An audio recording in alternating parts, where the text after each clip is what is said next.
खुंगारी नान कहा चढ़ी रहे दिन रैन। और ऐसा नाम का नशा आने लग जाएगा उसमें, क्या है, रस आने लगे। और सांसा की कर सुमरना अज पाका कर जाप, सो हम पवन में बोई दे बंदे स्वयं आपैया। बस मूल गुजा से पूरे मकान में घूमो, सब चक्रों को जानो, सबको जानो, बाकी जानने वाला कौन है। हमने सांस का रहस्य नहीं जाना, उन्हें क्या पता गूंगे का गुड़ क्या है, कि श्वास क्या है, कि श्वासा खाली जाते 3 लोग कम हो।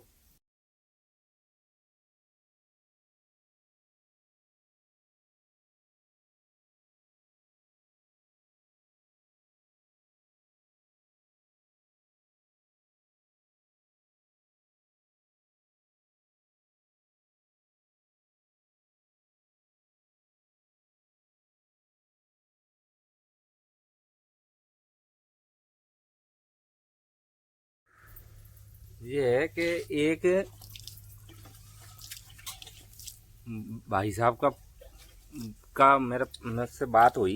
हाँ बोलो बोलो, कैसे हो? तो वो ये कह रहे थे कि मेरे साधना में एक ऐसी स्थिति बनी कि जो बंकनाल भंवर गुफा में जो धुंधकार है उसमें एक अजीब सा प्रकाश आया। प्रकाश आने के बाद जो गुरु है उनके, वो गुरु सफेद वस्त्र पहन के मार्गदर्शन करते हैं और वहां पे नजर आए। तो वो क्या स्थिति है साधना की? ऐसा है, उसको ब्रह्मरंध्र छिद्र में ये कुहर छिद्र बोलते हैं। और यहाँ से सुरती ऊपर जाती है तो उसको भंवर गुफा भी कह दिया, कुहर छिद्र भी कह दिया। ब्रह्मरंध्र छिद्र जो तालुए के पीछे मस्तिष्क है, और उसमें गुरु की आवश्यकता बहुत है। बाकी आपको सहज में आ जाओ, आप उधर जाने की सोचो ही मत, आप तो समर्पण दे दो। अब हमें ये बात समझ में आ गई कि जितने भी आपको ये हठ योग बिल्कुल नहीं करना, किसी गुफा में नहीं घुसने की जरूरत नहीं है। तुम सहज में हो जाओ, मुक्त हो तुम्हें कोई साधना करने की जरूरत क्या, साधना तो हो रही। सरलता में आ जाओ, आप किसी को वाणी से बुरा नहीं सोच कर रहे। विचार जब तुम्हारे अच्छे हैं तो आज्ञा चक्र आपका जो मन है वो भाव शुद्ध निकालेगा, बुद्धि आपको विचार अच्छी देगी, विवेक आपका जगह रहेगा, इंद्रियां आपका सही नियंत्रण में रहेंगी। ये संसार के लिए है तो इनसे उन्नति करो, और आप भी मतलब जो आनंद लो, और जो भी जीव आत्मा है उनका शरीर से सेवा करो। ये हो गई सेवा, ये हो गया कर्म। कोई बिल्कुल सरल सरल आ जाओ, मत गुफा में मत जा। इसके लिए कहा है कि रात भजे जो चोर और गुफा भजे जो ऊंदरो, और भजबा की गत। और भजने की क्या गत है वो? बस यही है कि जहाँ बैठे हैं सुमरन, मतलब अपने जो भजते रहो, सहज में आ जाओ। सहज में ही तो हो ही रहा। अब तुम यहाँ वर्तमान में हो, आनंद ले रहे हो, और तुम एक बात रियलाइज कर लो कि परमात्मा की पाने के लिए आप ये कल्पना छोड़ दो कि परमात्मा को पाया जाता है। परमात्मा को तो रियलाइज किया जाता है कि आप स्वयं परमात्मा, जीव आत्मा और परमात्मा ये मुझसे भिन्न है ही नहीं। अच्छा, ये स्वीकार कर लो ना। अलग है क्या? प्रकाश है, ये धूप दिख रही है, सूर्य से किरणें निकल रही हैं, और जहां से मूल जो सूर्य का जो केंद्र है आभा मंडल, वहां से पूरा भूमंडल में प्रकाश हो रहा है। तो क्या ये अलग अलग है? मुझे ये तो बताओ। तो ये विज्ञान का मतलब है, ज्ञान से विज्ञान कोश में जरा विचार तो करो।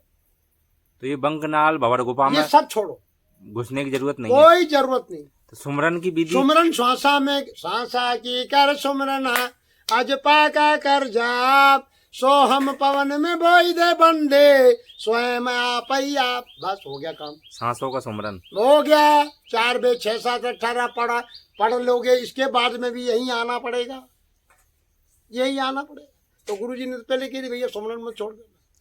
तो कोई तो इनको सांसों को कहता है काल के, वो कहता, कहने दो, उसने अनुभव ही नहीं किया। ये प्रकृति की चीज है, और प्रकृति श्वास के बिना मतलब कोई अंदर से नाड़ी शुद्ध नहीं हो सकती, काया रोगी हो जाएगी। काया ही अगर तुम्हारा मंदिर दिया है तो उसका नियम बताया साहिब कबीर ने। मूल गुजा से पूरे मकान में घूमो, सब चक्रों को जानो, सबको जानो, बाकी जानने वाला कौन है? हाँ, अंतिम यही है। अंतिम कौन? तो ये क्रिया तो प्रकृति का धर्म है। काल है, काल है, काल कैसे, मतलब ये तो धर्म है इसका, ब्रह्म का। और तुमसे आनंद लेना है, एक से अनेक होने का संकल्प कर लिया, तुम वही हो जाओ ना। क्रिया कुछ लोग ये कहते हैं कि सांसों में गोता लगा रहे हैं ये तो। बिल्कुल लगाएंगे। तुमने सांस का रहस्य नहीं जाना। उन्हें क्या पता गूंगे का गुड़ क्या है कि श्वास क्या है। ये तो श्वास में इतनी बड़ी पावर है, इसलिए साहिब कहते हैं कि श्वासा खा ली जाते 3 लोग कम हो। ये वाणी क्यों नहीं पकड़? ये नहीं आ रही याद उन्हें। साहिब ने ये भी बोला है, साहिब ने ये कहा है कि पहले मूल सुधारो कार्य मूल जो सुधारो काया का, इसके बाद स्वरूप का बोध होगा। कार्य जो वो सारा है। और आपको ये संसार वैसे ही थोड़ी दे दिया मनुष्य जीवन। अरे सुदामा ने ओढ़ी, ध्रुव ने ओढ़ी, प्रहलाद ने ओढ़ी, और सुकमन ने वो एक दोहा बोलते हैं कि चदरिया झीनी रे झीनी, चदरिया झीनी रे झीनी। अरे ध्रुव ने ओढ़ी ये चादर, ध्रुव ने ओढ़ी, भक्त प्रहलाद ने ओढ़ी, और सुदामा ने भी ओढ़ी, और सुकमन ने निर्मल कीनी। सुखदेव जी ने इसको निर्मल कर दिया चादर। क्या चादर? और दास कबीर जतन से ओढ़ी। क्या कह रही है साकी? ये जतन से ओढ़ो यार, ये परमात्मा की दी हुई अमानत है। क्या तुमने जला के खाक कर दिया? मैंने इस मिट्टी के पुतले को साधारण नहीं दिया था, तेने इसकी कदर नहीं करी। ये किसके काम आया? किसके काम आया जीते जी? इसके चमड़े के जूते भी नहीं बने है। तो दास कबीर जतन से ओढ़ी, जो की तो धर दीनी रे चदरिया। जीने रे जीने। तो फिर इतनी कमाई करो कि तुम भी ऐसे ही हो जाओ मीरा की तरह। तुम 5 तत्व पका लो। मीरा कोई पागल हती का? वो भी तुम जैसी हती। प्रहलाद भी तुम जैसे ही हते हैं। भक्त प्रहलाद भी तुम जैसे ही हते। वो ब्राह्मण जो तो सुदामा भी तुम जैसा ही था। तो सांसों का जो सुमरन बताया है आपने, उसी से कायाकल्प हो जाएगा। सांसों का सुमरन उसी से कायाकल्प हो जाएगा। तुम नहीं जानते। मेन चीज ही वही है। मैं बता रहा हूँ, उसी से कायाकल्प हो जाएगा। तुमको भटका रखा है। आज 300 साल का महात्मा हमारे हिमालय में बैठा है। चलते फिरते उठते बैठते। सुमरन मत छोड़ना दादा, सहज और सेवा करो यार। भगवान दिखना चाहिए ना तुम्हें। है राधा में मतलब पत्नी में, भागवत का बता रहा हूँ। एक रस निरकारी। हाँ, 5 जगह तुम ये भावना और विचार बना लो कि पत्नी मेरी राधा है, और पत्नी ये पति में सोचे कि मेरे ये साक्षात कृष्ण कन्हैया है। आहा, चकाचक हो जाते है। तो क्यों मतलब जो सांसों का जो वो विधि है सुमरन की, और तो उसमें ही सांसों पे ही ध्यान रखना है हर समय, चलते फिरते उठते बैठते। बिल्कुल, सांस तुमसे चल रही है। एक बार नोट कर लो। आज एक बात अनुभव करवाते तो 5 तत्व तुमसे परिवर्तन हो रहा है। तुम चाय जैसे परिवर्तन कर सकते हो बॉडी का, चाय जैसा। और तुम चाहे जितने साल रह सकते हो है। और यही बात पार्वती ने पूछा था शिव पुराण के अंदर कि मतलब कम से कम मतलब जो हमारे महापुरुष कहते हैं कि 108 जन्म लेने पड़े, क्योंकि उनको आत्मज्ञान नहीं दिया था। नारद जी ने के बोले कि क्या ब्रह्मदेव में, बोले ये भोलेनाथ अजर अमर है तुम्हारे पति, इनसे पूछ लेना अमर कथा का रहस्य। तो अमर कथा है जो तुम पूछ रहे हो। अभी जो संवाद चल रहा है ये अमर कथा हर जगह नहीं खोलते। ये अमर कर देगा तुम, ये नाम अमर कर देगा, ये सत्संग अमर कर देगा, ये सेवा तुम्हारी अखारत नहीं जाएगी, ये कल्याण करेगी। हर चीज बहुत रीजनेबल है। ये तुम्हारे ऊपर विशेष कृपा है, माता पिता की कृपा है, ब्राह्मणों की कृपा है, आचार्यों की कृपा है, संतों की कृपा है, और भी इष्ट मित्र की कृपा है सबकी। जब जाके तुम ये इस स्टेज में आ रहे हो, भगवान राजी है। भगवान इतने दया कर रहे हैं। तो आप भटकिए मत, क्योंकि यही कथा सुनाई थी। तो फिर ऐसा भी तो बोला है कि ये सांस भी सम हो जाएगी। हाँ, सम तो होती है, सम होती है समाधि। सम होगे जब तो निर्विचार होगे। जब तक अगर मान लो इंगला पिंगला चल रही, जब तक सम हो ही नहीं सकती। सम नहीं होगी जब तक सुषुम्ना नहीं चलेगी, जब तक निर्विचार होगी। हमारे एक संत तो मुझे डराते थे, पन्ना उस्ताद, ज्यादा मतलब ये सुमरन मत करिए, काल की नाड़ी। अब समझ जाए, सुषुम्ना नाड़ी से सुषुम्ना ही से भजन होता है। वो मुझे डरा देते थे। वो तो गुरु कृपा बरस रही थी। कहावत जोड़ रखी। तो ऐसा नहीं, तो भजन तो सुषुम्ना में ही होता है। सब और काय में होगा।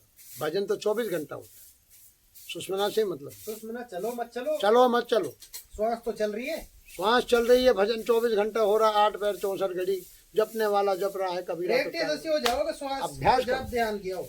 मुझे बताओ कि पनिहारी जब जो है, जब मटकी पे सूता रहती है तो उसका सुमरन हो रहा है कि नहीं? सुमरन तो एक बच्चा भी कर रहा है, चाहे वो जानता नहीं है, बाकी कर रहा है, किसी ना किसी का तो कर रहा है, कहीं ना कहीं उसकी सुरती जा रही है। सुमरन तो कोई भी जीव नहीं रह सकता बिना सुमरन। अब कर किसका रहा है ये वो जाने, वो स्वयं विचार करे कि मैं कहाँ हूँ, मैं स्मरण किसको कर रहा हूँ, सुमरन किसको कर रहा हूँ, गुरु के नाम को कर रहा हूँ या किसी कोई भी अक्षरता भाव से कोई भी नाम सुमरन कर रहा है, वो भी गुरु का ही कल्याण कर रहा है। कोई भी नाम पकड़िए, और नहीं तो सबसे बढ़िया 2 अक्षर का नाम, आती श्वास जाती श्वास, राम राम राम राम राम राम, बस सीधा सटी।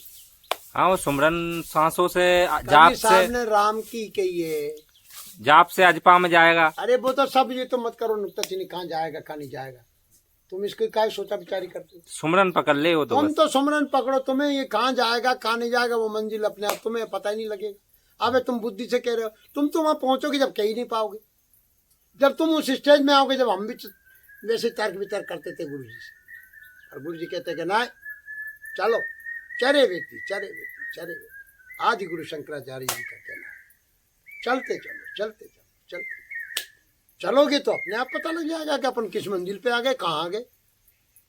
है श्रद्धा से चलो, और कभी मन नहीं करना तो आप थोपो भी मत, मन को तो राजी करो। एक चीज और बताते थे गुरुदेव कि तुम जबरदस्ती माला मत करना, तुम जबरदस्ती पाठ मत करना, तुम्हारा मन तो लग ही नहीं रहा, तुम हटियो कर रहे हो। नहीं, 2 ही चौपाई बोलना है, बल्कि टन होके बोल लो, भगवान की मर्जी। गुरु महाराज ने कह दी कि नहीं अब चलो उठो, तो चकाचक छानो, कोई भी जब अंतरात्मा सहज। अब तुम जबरदस्ती हटियो कर रहे हो।